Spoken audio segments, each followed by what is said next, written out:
Bonjour à tous, bienvenue dans notre reportage. Aujourd'hui, nous allons nous intéresser aux modalités de garantie et de protection des libertés en prison. La prison est un établissement qui assure la limite de l'exercice des droits et libertés des détenus en les emprisonnant. Mais ces privations peuvent-elles vraiment assurer les libertés qui reviennent de droit aux autres? Il s'agira de réfléchir à la question quels sont les objectifs de la prison avant de s'intéresser aux libertés qui y sont assurées ou non. Dans un premier temps, nous énoncerons les objectifs de la prison en commençant par rappeler le rôle de celle-ci dans la société.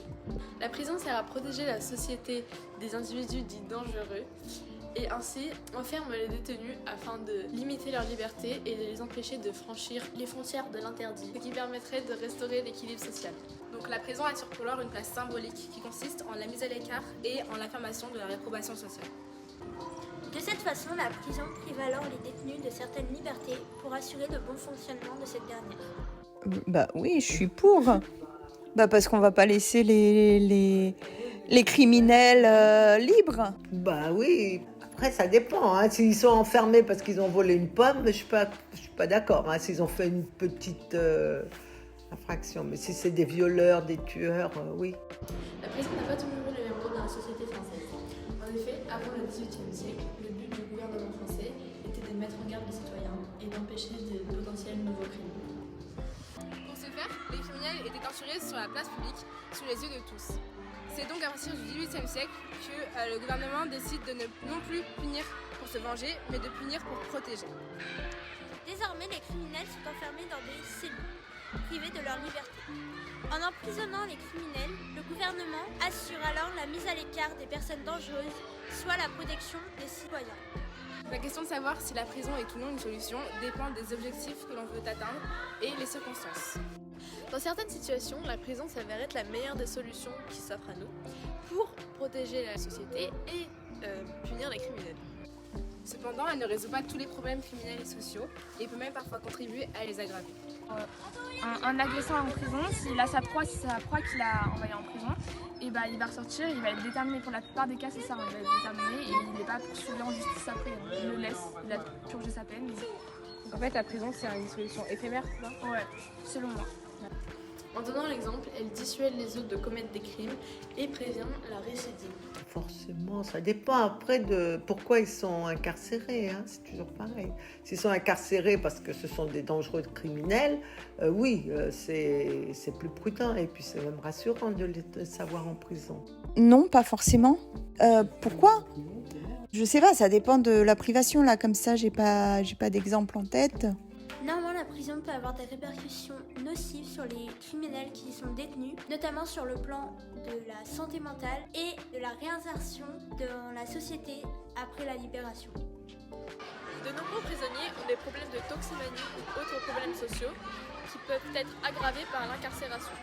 De plus, la prison peut rendre plus difficile la réinsertion sociale des délinquants en les stigmatisant et en les isolant de la société. Il est donc important de considérer la prison comme un moyen de punition et de protection de la société, mais également de s'assurer que les prisonniers aient accès à plusieurs programmes de réhabilitation sociale afin d'améliorer leur retour dans la société après leur libération. On va maintenant passer à la seconde partie dans laquelle on va s'intéresser aux libertés qui sont assurées ou non en prison. On va premièrement voir quelles sont les libertés fondamentales qui sont toujours en vigueur. En prison, notre liberté de libre circulation pourtant fondamentale n'est pas du tout respectée. En effet, les cellules dans lesquelles les prisonniers résident les limitent considérablement pour leur déplacement. Et pour cause, les libertés des prisonniers sont limitées dans le but de les purifier et de les remettre dans le droit chemin. De plus, en prison, les détenus disposent encore de droits et de libertés. Ils ont accès aux libertés et droits fondamentaux tels que le droit à la santé, le droit à la liberté religieuse, la liberté d'opinion, la liberté d'expression, le droit au respect et bien d'autres encore. Dans certains cas, il y a des gens qui ne respectent pas déjà l'humain en soi. Donc ces gens-là, je trouve qu'ils n'ont pas spécialement le droit à la liberté.